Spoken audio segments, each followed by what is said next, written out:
So there's been a lot of talk in the news about Jeffrey Epstein and what the U.S. government is going to do with the files, whether they're going to release it, whether they're not going to release it. And for those of you who don't know, Jeffrey Epstein's obviously a billionaire who had a long history of having inappropriate relationships with young girls, and many other people may be connected to him doing the same thing. Now, regardless of what you feel about the issue, I think it speaks to a broader problem in our society today. I think what the government does as far as releasing these files and how we handle that legacy says a lot to do with where we are as a country right now. And I think that the gatekeepers of our society right now are dropping the ball. And some say it starts with the dad, and some it's the teachers, and some it's just society in general. And I think I could point to a couple examples here that shows that we need to get our stuff back together and get back on track. And so when you're talking about Jeffrey Epstein, obviously you're talking about access to minors, pedophilia. And I remember over the last couple of years hearing these phrases of sensitivity towards individuals who maliciously mistreat young children or have sexual desires with young children. And I'm going to call it out for what it is. That's wrong. You can't normalize bad behavior. And once you start normalizing bad behavior by classifying it as some type of condition that equates to other types of conditions, then you're really just setting yourself up for more issues. You know, it starts in the media, and then that trickles into the schools, and then that carries over into the households, and then it just starts becoming normal behavior. And there's a lot of stuff that's going on in our society right now that is not good behavior.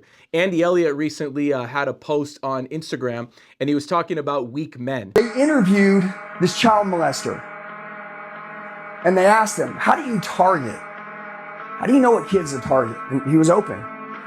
He goes, I look at their fathers, and the ones that have weak fathers, I molest their kids. Because I know they won't do nothing. I know they're cowards. Does masculinity matter? Yes or no? For our children, for our wives, that we become men. Dude, 300 years ago, 500 years ago, you guys would be fighting out in a war so that your families would be safe. I don't see many warriors anymore. And you go, well, those times have changed. No, they haven't, dude. It's still a freaking war right now. And if you went to the battlefield right now with your mindset, with your body, with how you take care of yourself, you'd be slaughtered, dude. And he was referencing people that are attacked or people that are kidnapped, or where bad adults target young children for bad behaviors. And they said he was referencing a gentleman that was interviewed and was being open about why is it that you go, or how do you pick your victims? And he said, I pick the victims based off of who has weak fathers. Because if they have a weak father, nobody will protect them. Nobody will go after them. Nobody will defend them. And as a father of 3 daughters myself, and somebody that knows many other fathers that are in this situation where we have to protect our young people. I recently went to an event and I saw billboardchris.com. This gentleman was walking around with a billboard on his back, and it said, Dad, noun. A human male who protects children from gender ideology, which brings in another conversation. I'm not here to judge people for what they feel and how they act or what they do in the privacy of their own bedroom. That's not what I'm here to make this video for or to draw attention to. I am here to draw attention to the fathers, or the lack of human males, what I call dads, that are supposed to be taking care of the children and protecting the children. And Andy Elliott makes a great point. The people that are on the side of releasing the Epstein files are making a great point by making a good stand there. And anybody who fights in the school system or at homes or in any of our communities, anywhere where our children are congregating, we need to be protecting our children, and we need to make sure to do what's right by them. And so when you think about who's protecting the children, over the last few years, we've had a lot of sensitivity in our country about different issues, various issues.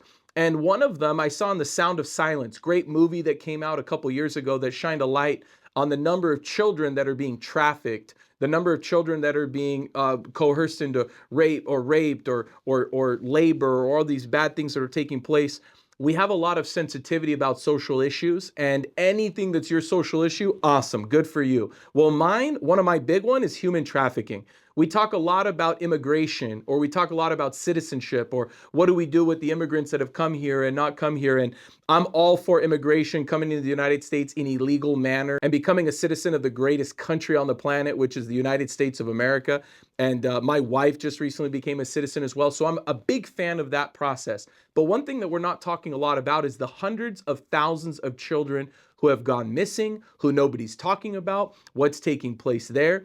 And if you're somebody that could get behind and fight for and advocate what's going on with our children, whether they're children that are born in the United States or children that are brought to the United States, I don't think that there's enough protection with them from the parents, from the teachers, from even law enforcement. And I think we need to shine a bigger, brighter light on that. It starts with calling out people like Jeffrey Epstein. It starts with pushing individuals like Andy Elliott, talking about the men being stronger, or this gentleman, Billboard Chris, that's walking around bringing attention to these things. I want this video and any platform where I'm speaking to bring attention to the fact that young children should not be wearing clothes that sexualize them. Young children should be empowered, and young children should be protected, and they should be allowed to grow up before making decisions in their life that could long-term jeopardize their futures. And while they're still innocent and while they're still younger, they need to be safe from the people who have the bad interests in mind for these children. So although I think it's up to the men and the women to protect the children, I'm specifically speaking to the men here for a moment. And if you're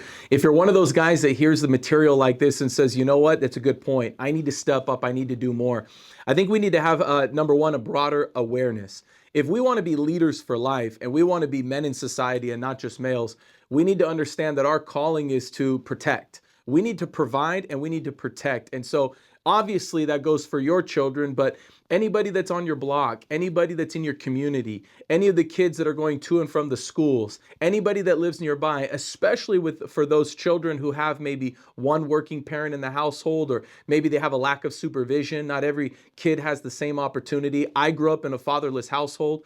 My dad was away. He was in prison. My mom was permanently disabled. So I kind of was a little bit, there was times where I wasn't really guarded as much or watched as much because my mom did the best job she can, but we've got amazing women out there that are the mom and the dad. They're single moms.